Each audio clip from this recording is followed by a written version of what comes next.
नमस्कार विद्यार्थी मित्रांनो, मी लेखक राजेश मेशे ऑनलाईन आलेलो आहे। सर्वांनी लवकरात लवकर ऑनलाईन या आणि महत्त्वाच्या मी आज काय तुम्हाला ट्रिक्स शिकवणार आहे। खूप मस्त स्वरूपात आपल्या महाराष्ट्राच्या भूगोलावर आज ट्रिक्स घेणार आहे। तुम्हाला हे प्रश्न नक्कीच परीक्षेमध्ये येणार पडणार आणि खूप फायदेशीर याच्यानुसार तुम्हाला अभ्यास करता येणार आहे। आपले हे शॉर्ट ट्रिकचे पुस्तक तुम्हाला सर्वांनाच माहिती आहे आणि विद्यार्थ्यांचा खूप छान प्रतिसाद मला या पुस्तकाला लाभलेला आहे आणि तुम्ही दिलेल्या या प्रचंड प्रतिसादाबद्दल तुमच्या सर्वांचं मी धन्यवाद व्यक्त करतो। आणि ज्या विद्यार्थ्यांनी आणखी पण आपले शॉर्ट ट्रिकचे पुस्तक घेतले नसतील त्यांनी लवकरात लवकर बाजारात जाऊन पुस्तकं खरेदी करायची आहेत। तर विद्यार्थी मित्रांनो, आज आपल्याला खूप मस्त स्वरूपात ट्रिक्स घ्यायचे आहेत। लवकर लवकर सर्वांनी ऑनलाईन या आणि लवकर लवकर सर्वांनी प्रश्नाचे उत्तर द्या। बघा, सर्वात सुरुवातीला तुमच्या पुढे प्रश्न दिसत आहे तो म्हणजे कळसुबाईचे शिखरावर कुठली नदी उगम पावते? कळसुबाईच्या शिखरावर कुठली नदी उगम पावते? पर्याय ए प्राणहिता, पर्याय बी इंद्रावती, सी मांजरा, पर्याय डी दारणा। 1 2 3 4 असे पर्याय आहेत, प्राणहिता, इंद्रावती, मांजरा आणि दारणा। कळसुबाईचं शिखर आहे बघा, कळसुबाईचं शिखर आणि कळसुबाईच्या शिखरावर कुठली नदी, कोणती नदी उगम पावते? बघा बघा एक गाणं आहे बघा, दार उघड बया आता दार उघड बया, आणि कळसुबाई असते बघा। कळसुबाई म्हणजे एक मंदिर आहे, कळसुबाईचं देवीचं मंदिर आहे आणि कळसुबाईला काय म्हणतात? दार उघड बया आता दार उघड बया। आणि दार उघड बया तुम्हाला एक गाणं माहित असेल, सगळ्याला फेमस गाणं आहे आणि त्या फेमस गाण्यानुसार आपण ट्रिक्स बनवली आहे। कळसुबाई म्हणजे कळसुबाईचं शिखर आणि कळसुबाई तिचं काय म्हणतात तिला? कळसुबाई दार उघड म्हणजेच दारणा, दारणा म्हणजे दार उघड कळसुबाई। आणि कळसुबाईच्या इथे कोणती नदी उगम पावते? दारणा। अशा स्वरूपात खूप मस्त मस्त ट्रिक्स आपण महाराष्ट्राच्या भूगोलच्या या पुस्तकात टाकलेल्या आहेत। तुम्ही नक्कीच ते पुस्तक वाचून बघा, तुम्हाला खूप सारा फायदा होणार आहे। तर पहिला प्रश्न मी विचारला होता, कळसुबाई शिखरावर कुठली नदी उगम पावते? आणि त्याचं बरोबर उत्तर आहे ते म्हणजे दारणा नदी। आणि बघा दुसरे पर्याय बघा, प्राणहिता नदी, इंद्रावती नदी आणि मांजरा नदी। बघा प्राणहिता नदी विदर्भात आहे, इंद्रावती नदी विदर्भात आहे आणि आपलं कळसुबाईचं शिखर कुठं आहे? पश्चिम महाराष्ट्रामध्ये म्हणजे अहमदनगर या ठिकाणी। त्याच्यामुळे प्राणहिता आणि इंद्रावती नदी तिथे उगम पावत नाहीत आणि मांजरा नदी पण कळसुबाईची तिथे उगम पावत नाही। मांजरा नदीचा उगम कोठे होतो? लवकर लवकर कमेंट बॉक्स मध्ये सांगायचं आहे। बघूया कोण विद्यार्थी मला बरोबर या प्रश्नाचं उत्तर देतोय। मांजरा नदी बघा, मांजरा नदी ही कोठे उगम पावते मला लवकर लवकर कमेंट बॉक्स मध्ये सांगायचं आहे। आपल्या शॉर्ट ट्रिकच्या पुस्तकात सगळ्या गोष्टी दिलेल्या आहेत, त्यामुळे तुम्ही टेन्शन घेऊ नका। ज्यांनी आपलं शॉर्ट ट्रिकचं पुस्तक वाचलं असेल त्यांना लवकर लवकर याचं उत्तर देता येणार आहे। बघा पहिल्या प्रश्नाचं उत्तर आता दारणा हे बरोबर दिलंय सर्वांनी। आता पुढचा प्रश्न आहे, खूप सोपा प्रश्न आहे, सर्व विद्यार्थ्यांनी या प्रश्नाचं एकदम गोलीगत उत्तर द्यायचंय आणि अभ्यास कसा करायचा? हसत खेळत करायचा आहे, टेन्शन घेऊन कुणीच अभ्यास करायचा नाही। बघा प्रश्न, दक्षिण भारतातील गंगा कुठल्या नदीला म्हटले जाते? दक्षिण भारताची गंगा बघा कोणत्या नदीला म्हटलं जातं? गोदावरी, कृष्णा, भीमा, नर्मदा। बघा गंगा नदी राम तेली गंगा मैली हो गई, गोदावरी के साथ रहते रहते। बघा राम तेली गंगा मैली हो गई, कोणाच्या सोबत राहून राहून? गोदावरीच्या सोबत। म्हणजेच गोदावरी नदीला काय म्हणतात? तर दक्षिण भारतातील गंगा म्हणतात। बरोबर सर्वांनी उत्तर दिलेलं आहे, ते म्हणजे दक्षिण भारताची गंगा ही कोणाला म्हटली जाते? गोदावरी नदीला म्हटली जाते। छोटी ट्रिक्स मी सांगितली तुम्हाला, ती बाजूला लिहून ठेवा। पहिली ट्रिक्स आपण सांगितली होती, पहिली ट्रिक्स होती ती म्हणजे कळसुबाईच्या शिखरावर कोणती नदी उगम पावते? ती म्हणजे दारणा। आणि त्याची ट्रिक सांगितली होती, कळसुबाई दार उघड, कळसुबाई म्हणजे देवी, कळसुबाई दार उघड। अशा स्वरूपात कळसुबाई तू मंदिराचं दार उघड, तुझ्या हृदयाचं दार उघड असं भक्त म्हणत आहे। तर कळसुबाई ते दारणा नदी उगम पावते। तुम्ही लगेच बाजूला लिहून ठेवायचं ट्रिक्स मध्ये। दक्षिण भारताची गंगा कोणाला म्हणतात? गोदावरीला। राम तेली गंगा मैली हो गई, गोदावरी के साथ रहते रहते। गोदावरी नदी इथं तुम्ही लक्षात ठेवू शकता। आता पुढचा प्रश्न खूप महत्वाचा आहे बघा। पुढचा प्रश्न, गोदावरीची आता पुढच्या प्रश्नामध्ये 3 विधानं दिलेली आहेत, त्या 3 विधानांवरून तुम्हाला उत्तर द्यायचं आहे। पहिलं विधान, गोदावरीची एकूण लांबी 1465 किलोमीटर आहे, हे पहिलं विधान आहे। दुसरं विधान आहे, महाराष्ट्रात गोदावरी नदीची लांबी 800 किलोमीटर आहे।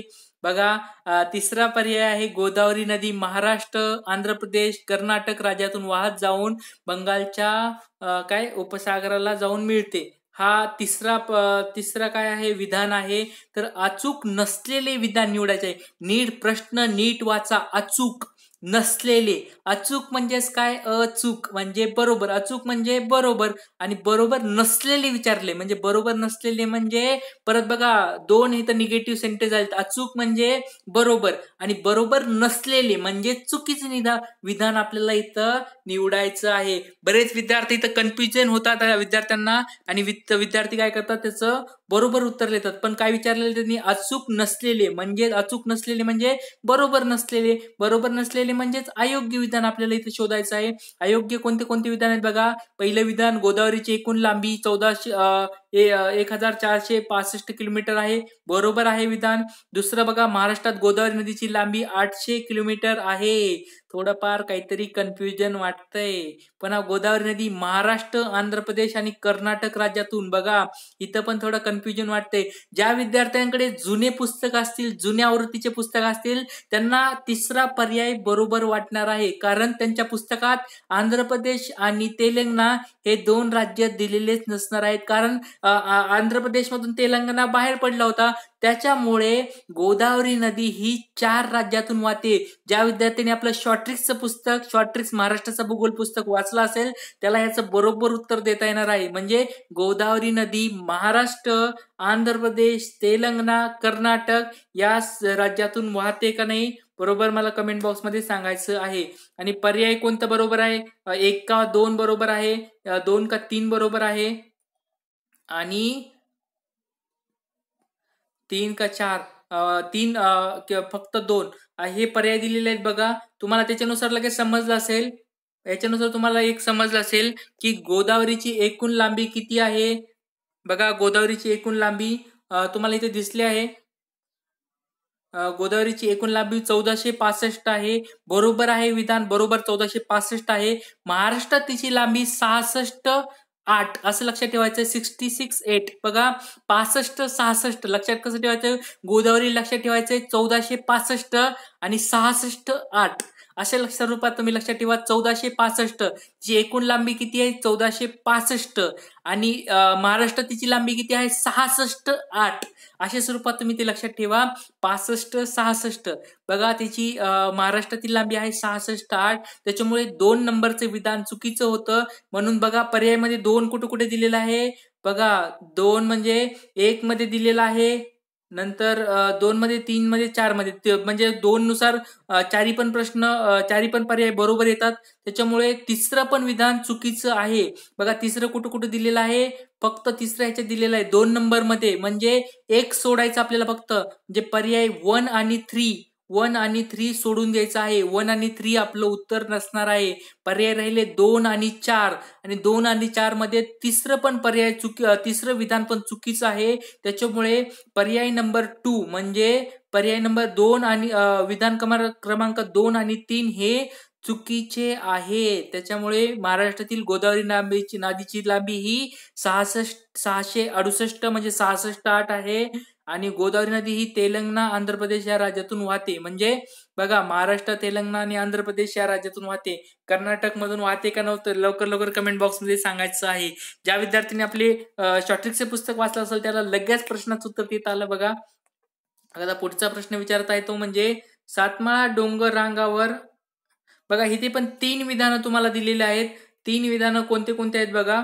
सातमाळा डोंगरावर शिवना नदी उगम पावते. शिवना बघा आपण गोदावरी नदीची ट्रिक्स पाहिली होती. गोदावरी नदीची ट्रिक्स ज्या विद्यार्थ्यांनी आपलं शॉर्ट ट्रिक्सचं लेक्चर बघितलं नसेल, गोदावरी नदीची शॉर्ट ट्रिक्स आपण घेतली होती. त्याच्यामध्ये बघा शिवना नावाची नदी होती डाव्या किनाऱ्याने आपण पाहिली होती. तू दारूच्या खांबला शिवायचं नाही, नसता तुझा डावा पाय तोडून टाकल असं गोदावरी नवरी म्हणली होती. आपण अशी शॉर्ट ट्रिक्स तुम्हाला सांगितली होती. बघा ज्या विद्यार्थ्यांनी आपलं ते लेक्चर पाहिलं नसेल त्यांनी लेक्चर पाहायचं आहे. दुसरं विधान बघा बालाघाट डोंगर रांगेत प्रवरा नदी उगम पावते. दुसरं विधान. तिसरं विधान गोदावरी नदी हिने महाराष्ट्राचे 49% क्षेत्र व्यापलेले आहे. माझ्या मते विधान क्रमांक 3 बरोबर आहे. बरोबर. आता त्याच्यानुसार तुम्हाला बिनचूक बिनचूक म्हणजेच कसं, बिनचूक विधान निवडा. बिनचूक म्हणजेच काय, बरोबर विधान निवडायचं आहे आपल्याला. बघा एक ज्या पर्यायामध्ये 3 आहे बघा, असं कोणतं कोणतं पर्याय आहे. 3 म्हणजे 2 नंबरचा पर्याय बरोबर आहे, 3 नंबरचा पर्याय बरोबर आहे, 4 नंबरचा पर्याय बरोबर आहे. त्याच्यामुळे आपल्या एलिमिनेशन मेथडनुसार 1 नंबरचा पर्याय आता आपला वगळलेला आहे.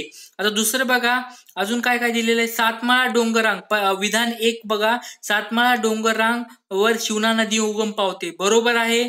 नंतर बालाघाट डोंगर रांगेत प्रवरा नदी उगम पावते, बालाघाट डोंगर रांगेत प्रवरा नदी उगम पावते. विद्यार्थी मित्रांनो, लवकर लवकर उत्तर द्यायचं आहे. बरोबर आहेत काय प्रश्नाची उत्तरं लवकर लवकर कमेंट बॉक्स मध्ये सांगायचं आहे. आणि ते म्हणजे बघा प्रश्न आपण त्याचं हे काय केलेलं आहे, पहिला बरोबर आहे. सातमाळा डोंगर रांगेमध्ये शिवना नदी उगम पावते, गोदावरी नदीच्या डाव्या किनाऱ्याची ही नदी आहे. नंतर बालाघाट डोंगर रांगेत प्रवरा नदी उगम पावते, नाही, बालाघाट डोंगर रांगेमध्ये नाही, तर ती हरिश्चंद्र डोंगर रांगेमध्ये भंडारदरा जवळ प्रवरा नदीचा काय होतो, उगम होतो. त्याच्यामुळे लक्षात ठेवा, प्रवरा याचा उगम कोठे होतो, हरिश्चंद्र डोंगर रांगेमध्ये भंडारदरा या ठिकाणी त्याचा उगम होतो. त्याच्यामुळे पर्याय क्रमांक 4 बरोबर आहे. 1 आणि 3 विधान त्याचं बरोबर आहे, दुसरं विधान चुकीचं आहे. तर विद्यार्थी मित्रांनो, लवकर लवकर प्रश्नाची उत्तर द्या. तुम्हाला छोटे छोटे ट्रिक्स पण सांगत आहे, त्या ट्रिक्स पण बाजूला नोटबुक पेन घेऊन लिहून ठेवायच्या आहेत. आणि ज्या विद्यार्थ्याकडे शॉर्ट ट्रिक्सचे पुस्तक आहे त्यांना नाही लिहिलं तरी चालेल, कारण शॉर्ट ट्रिक्स पुस्तकामध्ये या सगळ्या गोष्टी मी टाकलेल्या आहेत. नेवासा शहर कुठल्या नदीच्या संयुक्त प्रवाहावर वसलेले आहे, म्हणजे असा प्रश्न विचारलेला आहे, नेवासा शहर कोणत्या नद्यांच्या संगमावर वसलेले आहे. पर्याय 1 मुळा मुठा, पर्याय 2 प्रवरा शिवना, पर्याय 3 मुळा दारणा, पर्याय 4 प्रवरा मुळा. ह्या 4 पर्यायामध्ये कोणता पर्याय बरोबर आहे लवकर लवकर कमेंट बॉक्स मध्ये सांगायचं आहे. विद्यार्थी मित्रांनो, बरेच विद्यार्थी मित्र ऑनलाईन आहेत तरी पण उत्तर देत नाहीत. तुमचे उत्तर चुकून द्या, टेन्शन घेऊ नका, उत्तर चुकले तरी चालतील, फक्त लवकरात लवकर उत्तर देत जा. याच्यानुसार तुमचा काय होईल, सराव होईल आणि तुम्हाला त्याचा फायदा होणार आहे. बघा नेवासा, तुम्हाला मी ट्रिक सांगितले होते. नेवासा म्हणजेच काय, नेवासा म्हणजे नवस बोलणे, आणि नवस कोण बोलतय, प्रवरा म्हणजे नवरा. बघा प्रवरा नवरा काय करतो, नवस बोलतो. मला मूल होऊन दे, मुळा नावाची नदी बघा, मला मूल होऊन दे, मी तुला काय करेन, पूर्ण काय करेन, गावाचा भंडारा, म्हणजे काय करेन, मी तुला नवस बोललोय. प्रवरा काय करतो, नवस बघतो, नवरा नवस बोलतो की मला मूल होऊन दे, मी तुला देवा काय करन, तुला नारळ चढवीन, अशा स्वरूपात तो काय करतो, प्रवरा त्याला देवाला नवस बोलतो. म्हणजे याचं उत्तर काय, प्रवरा आणि मुळा. प्रवरा म्हणजे नवरा, मुळा म्हणजे मूल, म्हणजे नवरा काय करतो, मूल होण्यासाठी नवस बोलतो. नवस म्हणजे नेवासा, प्रवरा म्हणजे नवरा, मुळा म्हणजे मूल. अशा स्वरूपात तुम्ही ते बाजूला लिहून ठेवा. प्रवरा मूल होण्यासाठी नवस बोलतो. ट्रिक्स सांगितली ती लिहून ठेवा. शॉर्ट ट्रिक्स पुस्तकात सगळ्यात दिलेले आहे, तुम्ही टेन्शन घेऊ नका. पण ज्या विद्यार्थ्यांनी आणखी पण पुस्तकं घेतली नसतील त्यांच्यासाठी तुम्ही ते नोटबुक पेन मध्ये बाजूला नोटबुक आणि पेन घेऊन बसायचं आणि बाजूला लिहून ठेवायचं आहे. मुळा मोठा नदीवर बघा पुणे शहर वसलेलं आहे. प्रवरा शिवना नदीवर कोणतं गाव वसलेलं आहे. मुळा आणि दारणा नदीवर कोणतं गाव वसलेलं आहे, लवकर लवकर कमेंट बॉक्स मध्ये सांगायचं आहे. कोण विद्यार्थी सांगते बघूया. मुळा मोठा नदीवर पुणे वसला आहे, बरोबर सांगितलं मी. प्रवरा आणि शिवना नदीवर कोणतं कोणतं गाव वसलेलं आहे, कोणतं शहर वसलेलं आहे. मुळा आणि दारणा या नद्यावर कोणतं शहर किंवा गाव वसलेलं आहे. बघा प्रवरा आणि शिवना, मुळा आणि दारणा, मी याच्यानुसार तुम्हाला उत्तर द्यायचे आहेत. शॉर्ट ट्रिक्स पुस्तकात सगळ्या गोष्टी टाकलेल्या आहेत. आता बघा पुढचा प्रश्न आहे, खालीलपैकी कुठली नदी गोदावरी नदीला डाव्या तीरावरून येऊन भेटते. बघा डाव्या तीरावरून येऊन भेटते, डाव्या तीरावरून. गोदावरी नदीची बघा, ज्यांनी आपलं शॉर्ट ट्रिक्सचं लेक्चर पाहिलं होतं, गोदावरी नदीचं शॉर्ट ट्रिक्सचं लेक्चर, त्यांना या प्रश्नाचं लगेच उत्तर देणार आहे. बघा गोदावरी नवरी असते, प्रवरा तिचा नवरा असतो, त्या नवरा बायकोची गोष्ट घेतली होती बघा. आणि ती डाव्या किनाऱ्याने उजव्या किनाऱ्याने आपण बघितलं होतं.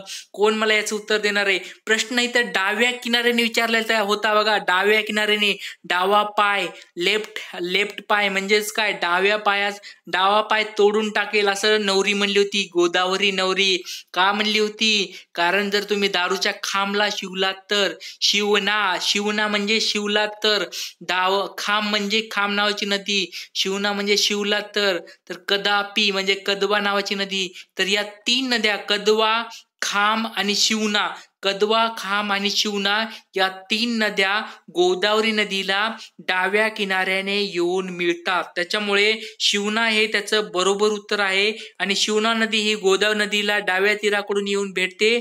तर प्रवरा, दारणा आणि बोरा या नद्या तिला उजव्या किनाऱ्याने येऊन मिळतात. याची ट्रिक्स तुम्हाला मी अगोदर सांगितलेलं आहे. ज्या विद्यार्थ्यांनी शॉर्ट ट्रिक्सचं आपलं लेक्चर पाहिलं नसेल गोदावरी नदीचं, त्यांनी जाऊन पहा. खूप मस्त स्वरूपात गोष्ट सांगितली होती. त्या गोष्टीनुसार तुम्हाला त्या गोदावरी नदीच्या उपनद्या सर्व तोंडपाठ होतील. पुढचा प्रश्न, प्राणहिता नदी खालीलपैकी कुठल्या नदी मिळून तयार झालेली आहे? प्राणहिता बघा, प्राणहिता नावाची नदी ही वर्धा वैनगंगा, वर्धा पैनगंगा, वैनगंगा व पैनगंगा, वर्धा वैनगंगा आणि पैनगंगा या कोणत्या नदीपासून ही प्राणहिता नदी तयार झालेली आहे? तर या प्रश्नाचं उत्तर कोण मला कमेंट बॉक्समध्ये देते पाहायचं आहे. लवकर मला सांगायचं आहे. बघा, वर्धा आणि वैनगंगा यांच्या प्रवाहालाच पुढे काय म्हणतात? प्राणहिता प्रवाह असे म्हणतात. आणि पैनगंगा नदी अगोदरच काय होते? पैनगंगा नदी वर्धा नदीला काय होते? अगोदरच मिळते का नाही? लवकर कमेंट बॉक्समध्ये सांगा. त्याच्यामुळे याचं उत्तर 4 पर्याय, चौथा पर्याय बरोबर आहे. कारण वर्धा, वैनगंगा आणि पैनगंगा या 3 नद्या एकत्र नाहीत मिळत, एकाच ठिकाणी नाहीत मिळत, पण या तिघींचा प्रवाह पुढे येऊन काय होतो? या तिघींचा प्रवाह पुढे येऊन त्याला प्राणहिता प्रवाह असे म्हणतात. बघा, वर्धा, वैनगंगा आणि पैनगंगा या 3 नद्या एकाच ठिकाणी नाहीत मिळत, पण त्या तिन्हीचा प्रवाह एकत्र येतो आणि एकत्र येऊन प्रवाहालाच काय म्हणतात?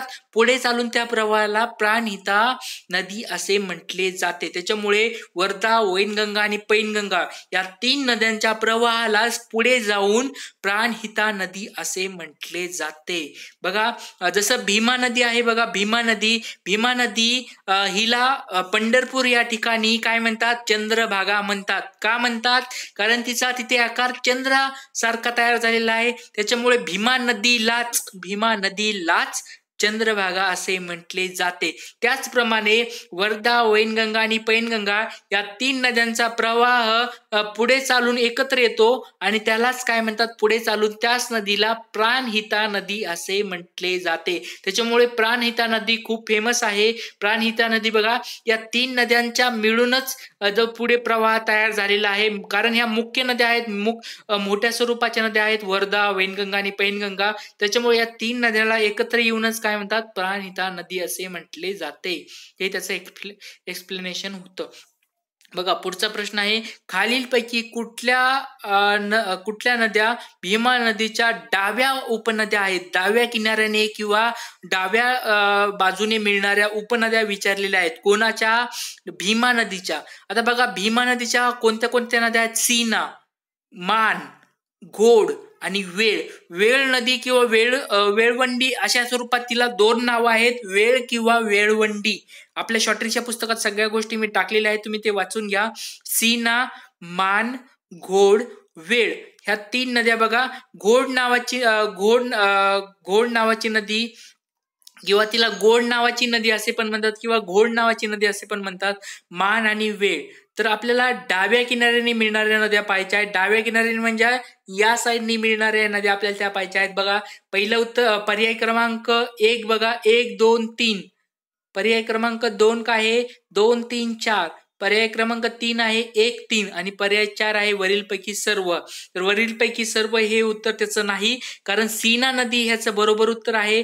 मान नदी याचं उत्तर नाही. घोड नदी बरोबर आहे, वेळ नदी याचं उत्तर नाही. त्याच्यामुळे पर्याय क्रमांक 3 याचं बरोबर उत्तर आहे, ते म्हणजे सीना नदी आणि घोड नदी. सीना आणि घोड नावाच्या नदी या 2 नद्या काय होतात? भीमा नदीला डाव्या किनाऱ्याने मिळतात. आणि मान आणि वेळ किंवा वेळवंडी या नद्या तिला उजव्या किनाऱ्याने मिळतात. त्याच्यामुळे पर्याय क्रमांक 3 हे उत्तर बरोबर आहे. 1 आणि 3 सीना आणि घोड ह्या 2 नद्या, ह्या सीना आणि घोड या तिच्या बरोबर उत्तर आहे. त्या डाव्या किनाऱ्याने मिळतात. आता पुढचा प्रश्न आहे तो म्हणजे विद्यार्थी मित्रांनो लवकर लवकर प्रश्न वाचत जा, उत्तर लवकर लवकर देत जा. मी तुम्हाला एक्सप्लेनेशन देत आहे त्याच्यामुळे मला वेळ लागला तर चालेल, पण तुम्ही प्रश्न वाचायचा आणि लवकर लवकर उत्तर द्यायचं आहे. आणि ट्रिक्स सांगितल्या त्या ट्रिक्स पण बाजूला लिहून ठेवायच्या आहेत. बघा पुढचा प्रश्न, कृष्णा नदीचा उगम महाबळेश्वर येथे होतो, बरोबर आहे का? विधान 1, कृष्णा नदीचा उगम महाबळेश्वर येथे होतो. कृष्णा नदीच्या प्रवाहाची दिशा ही उत्तर दक्षिण आहे, त्याचे प्रवाहाची दिशा ही उत्तर दक्षिण आहे. बरोबर, ठीक आहे. पुढचा विधान आहे, कराड या ठिकाणी कृष्णा आणि कोयना नदीचा संगम होतो. तर हे विधान 3 आहे. तर आपल्याला उत्तर काय विचारलेलं आहे, चूक नसलेली विधाने निवडा. चूक नसलेली म्हणजेच काय, तर बरोबर विधान आपल्याला ओळखायचे, बरोबर विधानं आपल्याला ओळखायची आहेत. आणि त्याचे बरोबर उत्तर आहेत, तिन्ही पण विधानं बरोबर आहेत. बघा, कृष्णा नदीचा उगम महाबळेश्वर येतो. बघा तुम्हाला छोटी ट्रिक्स सांगतो, कृष्णा नदीचा उगम कुठे होतो? महाबळेश्वर येथे होतो. कृष्णा म्हणजे आपले कृष्ण भगवान. महाबळेश्वर कृष्णाचा मोठा भाऊ, महा म्हणजे मोठा, बळेश्वर म्हणजे बळीराम. कृष्णाचा मोठा भाऊ कोण होता? बळीराम होता. तर त्याच्यामुळे असं लक्षात ठेवा, कृष्णाचा उगम कुठे होतो? महाबळेश्वर येथे होतो. तर पुढचा बघा विधान काय, कृष्णा नदीचा प्रवाह दक्षिण उत्तर आहे, बरोबर. उत्तर दक्षिण, बघा उत्तरेकडे असं वाहत वाहत खाली खाली खाली खाली इकडे दक्षिणेला येते, म्हणजे त्याचा असा पूर्ण दक्षिण उत्तर नाहीये, पण महाराष्ट्रात तिचा बराच प्रवाह हा दक्षिण उत्तर आहे. त्याच्यामुळे महाराष्ट्रात तिचा कृष्णा नदीचा प्रवाह दक्षिण उत्तर आहे. हे पण विधान बरोबर आहे. पर्याय 3 आहे, ते म्हणजे कराड या ठिकाणी कृष्णा आणि कोयना नदीचा संगम होतो. हे पण विधान बरोबर आहे. त्याच्यामुळे पर्याय क्रमांक 3, 1, 2, 3 हे त्याचं बरोबर उत्तर आहे. पर्याय चौथा त्याचं 3 डबल झालेलं आहे, ते तुम्ही टाईप मिस्टेक आहे, त्याच्यामुळे त्याच्याकडे दुर्लक्ष करा. 3 नंबरचा पर्याय बघा, 1, 2 आणि 3 हे तिन्ही पण विधानं बरोबर आहेत. पुढचा प्रश्न, डाव्या किनाऱ्याने कृष्णा नदीस कुठली नदी मिळते? डाव्या किनाऱ्याने कृष्णा नदीला कुठली नदी मिळते? बघा प्रश्न खूप महत्वाचा आहे. आपण याची कृष्णा नदीचं ट्रिक्स पाहिली होती, कृष्णा नदीची लेक्चर, कृष्णा नदीचं ट्रिक्सचं लेक्चर ज्या विद्यार्थ्यांनी पाहिलं नसेल त्यांनी ते नदी लेक्चर पाहायचं आहे. कोणी कोणी पाहिलं आहे बघा कृष्णा नदीचं ट्रिक्सचं लेक्चर, गोदावरी नदीचं ट्रिक्सचं लेक्चर, तापी नदीचं ट्रिक्सचं लेक्चर, अजून मांजरा नदीचं ट्रिक्सचं लेक्चर, अशा बऱ्याच ट्रिक्सचे लेक्चर मी घेतलेले आहेत. ते लेक्चर तुम्ही जाऊन पहा, म्हणजे तुम्हाला महाराष्ट्रातील नदी प्रणाली याच्यावरला एक पण प्रश्नाचं उत्तर चुकणार नाही. बरोबर, लवकर लवकर कमेंट मध्ये गोलीगत उत्तर द्यायचं आहे. डाव्या किनाऱ्याने, बघा प्रश्न काय विचारलाय, डाव्या किनाऱ्याने, उजव्या किनाऱ्याने नाही, डाव्या किनाऱ्याने कृष्णा नदीस कुठली नदी मिळते? डावा किनारा कोणता आहे बघा, या साईडचा असतो तो म्हणजे डाव्या किनाऱ्याने, म्हणजे पलीकडल्या साईडचा. बघा दूधगंगा आहे का? नाही. तुळशी आहे का? नाही. दूधगंगा आणि तुळशी ह्या उजव्या किनाऱ्याने मिळतात. पंचगंगा आहे का? नाही. राहिली कोणती? एरळा. राहिली पर्याय 4, एरळा नावाची नदी ही तिला डाव्या किनाऱ्याने मिळते. बरोबर उत्तर आहे ते म्हणजे एरळा नावाची नदी ही तिला डाव्या किनाऱ्याने मिळते. आणि मला अजून एक प्रश्न विचारायचा आहे, तो म्हणजे कृष्णा आणि एरळा या 2 नद्यांचा जिथे संगम होतो त्या ठिकाणाचं नाव मला कमेंट बॉक्समध्ये सांगायचं आहे. बघूया कोण विद्यार्थी या प्रश्नाचं उत्तर देणार आहे. प्रश्न नीट ऐका, कृष्णा आणि एरळा या 2 नद्याचा ज्या ठिकाणी संगम होतो त्या शहराचे, त्या ठिकाणाचे, त्या गावाचे नाव मला कमेंट बॉक्समध्ये सांगायचं आहे. जो विद्यार्थी बरोबर उत्तर देणार आहे त्याला मी चॉकलेट पाठवणार आहे. बघूया कोण चॉकलेट जिंकणार आहे, आजचं चॉकलेट कुणाला मिळणार आहे, लवकर लवकर कमेंट बॉक्समध्ये सांगायचं आहे. पुढचा प्रश्न, तापी नदी कुठल्या राज्यातून वाहते? पुढचा खूप मस्त स्वरूपाचा प्रश्न आहे. तापी नदी कोणत्या राज्यातून वाहते? बघा तापी नदीचा उगम कुठे होतो? मुलताई येथे होतो. बघा छोटी ट्रिक सांगितली होती, मुलताई मध्य प्रदेशमध्ये. मुलताई म्हणजे मुलांनी ताईला तापवलं, तापी म्हणजे तापवणे, मुलताई मुलांनी ताईला तापवलं, अशा स्वरूपात तुम्हाला छोटी ट्रिक सांगितली होती. बघा तापी नदीचा उगम कुठे होतो? मुलताई मध्य प्रदेश होतो, म्हणजे मध्य प्रदेश पर्याय बरोबर आहे. महाराष्ट्रामध्ये बघा तापी नदी येऊन मिळते, ते पण बरोबर आहे. गुजरात बघा शेवटी गुजरातमध्ये तिथे जाऊन ती कुठे अरबी समुद्राला जाऊन मिळते, ते पण ते बरोबर आहे. म्हणजे पर्याय एकच बरोबर आहे. पर्याय 2 बघा, मध्य प्रदेश, महाराष्ट्र, छत्तीसगड. यातलं छत्तीसगड उत्तर नाहीये. मध्य प्रदेश, महाराष्ट्र, आंध्र प्रदेश. आंध्र प्रदेश पण याचं उत्तर बरोबर नाहीये. मध्य प्रदेश, महाराष्ट्र आणि कर्नाटक. कर्नाटक पण याचं उत्तर बरोबर नाहीये. त्याच्यामुळे तापी नदी कुठल्या राज्यातून वाहते? तर तापी नदी ही मध्य प्रदेश, महाराष्ट्र आणि गुजरात या राज्यातून ती वाहत जाते. बघा पुढचा प्रश्न, तो म्हणजे खोलगळी मधून कुठली नदी वाहते? आता बघा, तापी नदी, गोदावरी नदी, कृष्णा नदी आणि भीमा नदी, खोलगळी मधून कुठली नदी वाहते? तर याचं उत्तर कोण देते बघूया. तापी, गोदावरी, कृष्णा आणि भीमा. बघा मी अजून याची छोटी हिंट सांगतो की ज्या गळी म्हणजे कसं एकदम खाली असं बघा खड्डा करून वाहते, म्हणजे त्याच्या पाण्याच्या प्रवाहामुळे तिथं काय होत असते, गळी होत असते. गळी म्हणजे काय, एक प्रकारची खळगा होत असतो, खच होत असतो. तर त्याच्यानुसार काय होत असते, त्याची झीज होत असते त्या पात्राची. तर असं पात्राची झीज करून वाहणारी नदी कोणती आहे? खोलगळी करून वाहणारी नदी कोणती आहे? ती म्हणजे तापी नदी. कारण बघा गोदावरी नदी, कृष्णा नदी आणि भीमा नदी यांचे पात्र खूप रुंद आहेत, त्याच्यामुळे त्याच्यात गळी करून वाहण्यासारखं काही नाहीये. तापी नदीच्या पात्रामध्ये बघा, तापी नदीचं पात्र थोडं अरुंद राहतं आणि ती तरुण स्वरूपाची नदी आहे. त्याच्यामुळे आता ही तरुण काय असते, वृद्ध काय असते, वृद्धावस्था, तरुणावस्था, बाल्यावस्था, या सगळ्या गोष्टीचं मी ट्रिक्स लेक्चर तुम्हाला घेणार आहे. नदीचे प्रवाह कसे असतात, नदी तयार कशी होते, बाल्यावस्था काय असते, तरुणावस्था काय असते, वृद्धावस्था काय असते, या सगळ्या गोष्टी मी तुम्हाला घेणार आहे. तर तापी नदी तिचं बरोबर उत्तर आहे. आणि तापी नदीचे क्षेत्र हे खचदरीच्या भागात येते. खचदरी म्हणजे तिथं बघा खचदरी असते ऑलरेडी, त्या खचदरीमध्ये तापी नदीचे क्षेत्र, त्याच्यामुळे खचदरी आल्यामुळे तिथं ती खोलगळी करून वाहते. तापी नदी याचं बरोबर उत्तर आहे ते म्हणजे तापी नदी. हा प्रश्न खूप महत्वाचा. तापी नदी ही गळी करून वाहते. पुढचा प्रश्न आहे तो म्हणजे इथं विधान दिलेले आहेत बघा. पहिला विधान आहे, कोकणातील नद्या लांबीने खूप लहान असून मंद गतीने वाहतात. विधान 1 आहे. विधान 2 आहे, कोकणातील सर्वात लांब नदी उल्हास नदी आहे. पर्याय 3 आहे, कोकणातील नद्या पश्चिम वाहिन्या नद्या आहेत. पर्याय 4 आहे, कोकणातील नद्या त्रिभुज प्रदेश तयार करतात. त्रिभुज प्रदेश तयार करतात. त्रिभुज प्रदेश म्हणजे काय, त्रिकोणाकृती प्रदेश. ज्यावेळेस त्या समुद्राला मिळत असतात त्यावेळेस ते त्रिकोणाकृती प्रदेश होत असतो. तर तशा स्वरूपाचा प्रदेश तयार करतात का कोकणातील नद्या.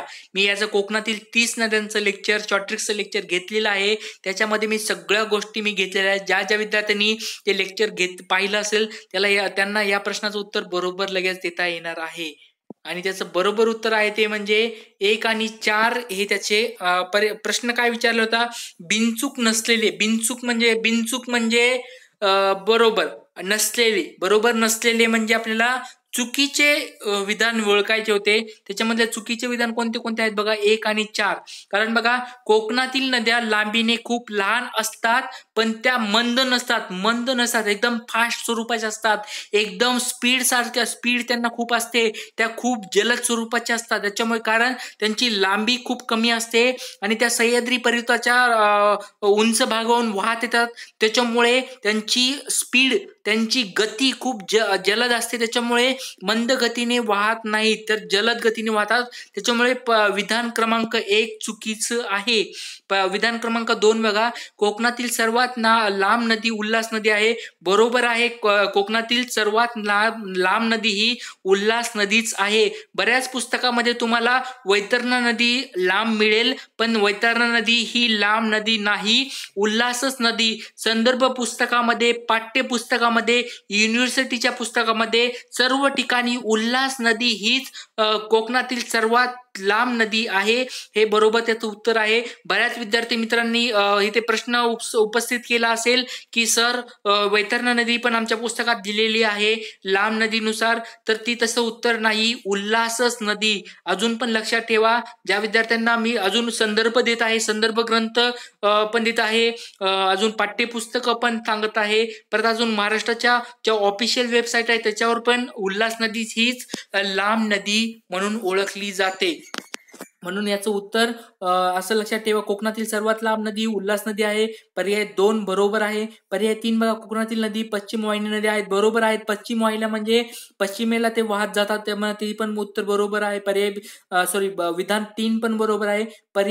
विधान 4 बघा, कोकणातील नद्या त्रिभुज प्रदेश तयार करतात. त्रिभुज प्रदेश तयार करत नाही, त्या काय करतात तर त्या आपल्या खाड्या बनवतात डायरेक्ट, त्या त्रिभुज प्रदेश बनवत नाही. त्याच्यामुळे विधान 4 पण चुकीचं आहे. त्याच्यामुळे विधान 1 आणि विधान 4 हे चुकीचं आहे. आणि आपल्याला विचारलं पण काय होतं, बिनचूक नसलेले म्हणजेच चुकीचे विधान आपल्याला विचारलेले होते. त्याच्यामुळे 4 हे पर्याय बरोबर आहे. पुढचा प्रश्न आहे तो म्हणजे महाराष्ट्र राज्यातील पूर्व वाहिनी नद्यांनी किती टक्के क्षेत्र व्यापलेले आहे. पूर्व वाहिनी बघा, पूर्व वाहिनी बऱ्याच नद्या आहेत. गोदावरी सारखी मोठी नदी पूर्व वाहिनी आहे. गोदावरी नदीच्या खोऱ्यातल्या बऱ्याच नद्या पूर्व वाहिनी आहेत. परत अजून तुम्हाला भीमा नदी पण बरेच पूर्व साईडला वाहते. कृष्ण नदी पण बऱ्याच अंशी पूर्वेस वाहते, म्हणजे पूर्व साईडला वाहते. दक्षिण उत्तर वाहते, पण बऱ्याच अंशीला ती पूर्वेला वाहते. त्याच्यामुळे महाराष्ट्रातील जवळजवळ 75% क्षेत्र हे पूर्व वाहिनी आहेत. आणि पश्चिम वाहिनीमध्ये बघा, कोकणातील नद्या आहेत त्या पश्चिम वाहिनी आहेत. परत अजून तापी नदी आहे, ती पण पश्चिम वाहिनी आहे. तर पश्चिम वाहिन्या 25% आहेत आणि पूर्व वाहिन्या जवळजवळ 75% क्षेत्र हे पूर्व वाहिनीने व्यापलेलं आहे. बरोबर उत्तर आहे त्याचं. आता पुढचा प्रश्न आहे तो म्हणजे महाराष्ट्रातील लांबीनुसार नद्यांचा क्रम लावा. कोण या प्रश्नाचं उत्तर बरोबर देणार? खूप सोपा प्रश्न आहे. महाराष्ट्रातील लांबीनुसार, आता प्रश्न काय विचारला, महाराष्ट्रातील लांबीनुसार नद्यांचा क्रम लावा. गोदावरी बघा, सर्वांना लगेच माहित असते गोदावरी सगळ्यात लांब आहे, पण 4ही पर्यायामध्ये गोदावरी पहिल्याच नंबरला दिला. त्याच्यामुळे तुमचं उत्तर अजून फिक्स नाहीये. कोणतं पर्याय बघा, तापी आहे का भीमा आहे का वैनगंगा आहे? तर या प्रश्नाचं उत्तर कोण कोण देणार आहे? गोदावरी, तापी, भीमा, वैनगंगा. हा प्रश्नाचं उत्तर तुम्ही लवकर मला कमेंट बॉक्स मध्ये सांगायचं आहे. महाराष्ट्रातील लांबीनुसार खूप सोपा प्रश्न आहे. कोण विद्यार्थी मला या प्रश्नाचं उत्तर देणार आहे? गोदावरी, तापी, भीमा, वैनगंगा का पर्याय 2, पर्याय 3 का पर्याय 4? कोण मला या प्रश्नाचं उत्तर देणार आहे? लवकर कमेंट बॉक्स मध्ये सांगा. आणि पुढचा प्रश्न आहे तो म्हणजे नद्यांच्या खोऱ्यांच्या क्षेत्रफळानुसार नद्यांचा चढत्या क्रमाने, बघा आता काय विचारले, चढत्या क्रमाने क्रम लावायचा आहे. बघा, चढत्या क्रमाने म्हणजे सगळ्यात आधी लहान असणारे, त्याच्यामुळे सगळ्यात मोठं काय असणारे गोदावरी. आणि बघा अजून पर्यायामध्ये बघा, गोदावरी सगळ्यात शेवटी दिलेला आहे. त्याच्यामुळे 4ही पर्याय तुमचे अजून पण तुम्हाला एलिमिनेशन मेथड वापरता येणार नाही. त्याच्यामुळे पर्याय तुम्हाला वाचायचे आहेत: भीमा, वर्धा, कृष्णा, गोदावरी, कृष्णा, वर्धा, भीमा, गोदावरी, वर्धा, कृष्णा, भीमा, गोदावरी. पर्याय 4 वर्धा, भीमा, कृष्णा, गोदावरी. तर कोण मला या प्रश्नाचं उत्तर देणार आहे? सोपे प्रश्न आहेत. कोण विद्यार्थी मला या प्रश्नाचं उत्तर देणार आहे? पाहूया, लवकर कमेंट बॉक्स मध्ये सांगायचं आहे. खूप सोपे प्रश्न होते, त्याच्यामुळे याची मी उत्तर देत नाहीये. तुम्ही मला स्वतः या प्रश्नाची उत्तर कमेंट बॉक्स मध्ये सांगायचे आहे. बघूया, या प्रश्नाचं उत्तर दिलं त्या विद्यार्थी मित्राला परत अजून एक चॉकलेट मी देणार आहे. पुढचा प्रश्न आहे तो म्हणजे खालीलपैकी अचूक विधाने ओळखा. अचूक म्हणजेच काय? अचूक म्हणजे बरोबर विधान आपल्याला ओळखायचे आहे. आता ए विधान काय आहे बघा. अ विधान: सातमाळा अजिंठा डोंगर रांगेमुळे गोदावरी नदीची खोरे हे तापी नदीच्या खोऱ्यापासून अलग झालेले आहे. हे विधान अ आहे. सातमाळा अजिंठा डोंगर रांगामुळे गोदावरी नदीचे खोरे व तापी नदीचे खोरे हे अलग झालेले आहे. विधान ब आहे. गोदावरी नदीचे खोरे आणि भीमा नदीचे खोरे हे शंभू महादेव डोंगर रांगेमुळे अलग झालेले आहे. तर पर्याय आपल्याला दिलेले आहेत. अ आणि ब दोन्ही पण सत्य आहेत. पर्याय 2 आहे अ आणि बी दोन्ही पण असत्य आहेत. पर्याय 3 आहे ते म्हणजे अ हे सत्य असून ब हे असत्य आहे. आणि पर्याय 4 अ हे असत्य असून ब हे सत्य आहे. तर लवकर कमेंट बॉक्स मध्ये सांगायचं आहे. आणि त्याचं बरोबर उत्तर आहे ते म्हणजे 3 नंबरचं अ हे सत्य विधान आहे आणि ब हे असत्य विधान आहे. आता ब असत्य का आहे बघा. गोदावरी नदीचे खोरे आणि भीमा नदीचे खोरे हे शंभू महादेव डोंगर रांगेमुळे विलग झालेले नाही, तर ते झालेलं आहे हरिश्चंद्र बालाघाट डोंगर रांगेमुळे, गोदावरी नदी आणि भीमा नदी. आणि पुढचा प्रश्न तुमच्यासाठी आहे, मग शंभू महादेव डोंगर रांगेमुळे कोणत्या दोन नदीचा काय झालेला आहे, विलग झालेला आहे, खोरे विलग झालेला आहे. शंभू महादेव डोंगर रांगेमुळे कोणत्या दोन नद्यांचे खोरे हे विलग झालेले आहे. आणि याच्या पण ट्रिक्स मी आपल्या शॉर्ट ट्रिक्स महाराष्ट्राच्या भूगोल या पुस्तकात टाकलेले आहे. तर विद्यार्थी मित्रांनो, नक्कीच तुम्ही ते पुस्तक वाचून घ्या, तुम्हाला याचा खूप चांगला फायदा होणार आहे. पुढचा प्रश्न, महाराष्ट्रात पुन्हा प्रवेश करणाऱ्या खालीलपैकी कोणत्या नद्या आहेत? म्हणजे बघा, महाराष्ट्रात काय होतात, महाराष्ट्रातून दुसऱ्या राज्यात वाहत जातात आणि परत अजून महाराष्ट्रामध्ये येऊन मिळतात, अशा कोणत्या नद्या आहेत? आणि आपल्या शॉर्ट ट्रिक्सच्या पुस्तकात याचं खूप मस्त मी ट्रिक्स टाकलेली आहे. कोणी विद्यार्थी मित्रांनो आपलं शॉर्ट ट्रिक्सचं पुस्तक वाचलंय, लवकर कमेंट बॉक्समध्ये सांगा. याची ट्रिक्स मी खूप मस्त स्वरूपात टाकलेली आहे. आणि पर्याय आहे गोदावरी, मांजरा, तापी. पर्याय 2 आहेत गंगा, गोदावरी, कृष्णा. पर्याय 3 आहे महानदी, कावेरी आणि तापी. तर या कोणत्या 3 नद्या आहेत? तर त्या 3 नद्या ह्या काय करतात, महाराष्ट्रातून वाहत जातात बाहेर आणि परत अजून महाराष्ट्रामध्ये येतात. अशा 3 नद्या कोणत्या आहेत? आणि मी खूप छान ट्रिक्स सांगितलेली आहे बघा. गोदावरी असते बघा, आणि तिची एक मांजर असते, मांजर, आणि ती काय करते, डोक्याला तिच्या ताप देते, ताप. म्हणजे गोदावरी, मांजरा आणि तापी. अशा स्वरूपात मी छोट्या ट्रिक्स बनवल्या आहेत. शॉर्ट ट्रिक्सच्या पुस्तकात मी त्या टाकलेल्या आहेत. लवकर शॉर्ट ट्रिक्सचं पुस्तक कोणी वाचलंय लवकर कमेंट बॉक्समध्ये सांगायचं आहे. आणि पुढचा प्रश्न आहे तो म्हणजे खालीलपैकी अचूक विधाने ओळखा. अचूक म्हणजे बरोबर विधान आपल्याला ओळखायचं आहे. पर्याय 1 आहे गोदावरी नदीची महाराष्ट्राची लांबी 66-8 किलोमीटर आहे. मी तुम्हाला सांगितलं होतं बघा, 65-66 गोदावरीचं लक्षात कसं ठेवायची ट्रिक्स, 65-66 असं लक्षात ठेवा. पुढचा पर्याय बी आहे तो म्हणजे भीमा नदीची महाराष्ट्रातील लांबी 451 किलोमीटर आहे. कृष्णा नदीची महाराष्ट्रातील लांबी ही 282 किलोमीटर आहे. तापी नदीची महाराष्ट्रातील लांबी ही 208 किलोमीटर आहे. लवकर कमेंट बॉक्समध्ये मला याचं काय करायचं, अचूक म्हणजे बरोबर विधान, आपल्याला यातलं अचूक म्हणजे काय, बरोबर विधान ओळखायचं आहे. बरोबर पर्याय दिलेले आहेत, लवकर कमेंट बॉक्समध्ये सांगायचं आहे. आणि विद्यार्थी मित्रांनो, लवकर या प्रश्नाचं उत्तर मला द्या की कोणत्या नदीची लांबी किती आहे.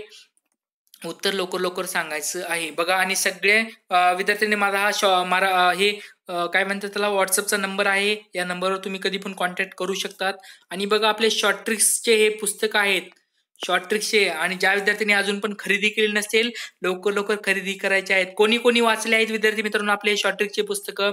शॉर्ट ट्रिक्स महाराष्ट्राचा भूगोल आहे, शॉर्टकट मराठी व्याकरण आहे, शॉर्ट ट्रिक्स इतिहासाचं पुस्तक आहे, आणि शॉर्ट ट्रिक्स भारत व जगाचा भूगोल.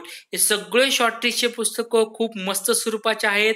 तुम्हाला नक्कीच याचा खूप फायदा होणार आहे. तर विद्यार्थी मित्रांनो, तुम्हाला काही अडचणी असतील, काही प्रश्न असतील, मला कमेंट बॉक्समध्ये विचारत जा. आणि टेन्शन घेत जाऊ नका. माझा व्हॉट्सअपचा नंबर आहे 72 76 77 17 91. याच्यावर तुम्ही कॉन्टॅक्ट करू शकतात. मला कधी पण तुम्ही प्रश्न विचारले ते चालतील, काही टेन्शन घेऊ नका. आणि सगळ्या गोष्टी आपल्या कशा मोफत असणार आहेत. याने एकदम हसत खेळत अभ्यास कसा करायचा ते तुम्हाला मी शिकवत असतो. तर विद्यार्थी मित्रांनो, मी तुम्हाला सपोर्ट करत आहे, तुम्ही पण मला सपोर्ट करा. आणि तुमच्या मित्रांना आपले शॉर्ट ट्रिक्सचे पुस्तकं नक्कीच सुचवा. तुमच्या विद्यार्थी मित्रांना नक्कीच आपले शॉर्ट ट्रिक्सचे पुस्तकं घेण्यासाठी सांगा, वाचण्यासाठी सांगा, आणि त्यांना नक्कीच ते आवडतील. त्याच्यामुळे सपोर्ट करत राहा. तर विद्यार्थी मित्रांनो, आज मी इथेच थांबणार आहे. तर उद्या परत भेटूया. तोपर्यंत सर्वांना माझा जय हिंद, जय महाराष्ट्र.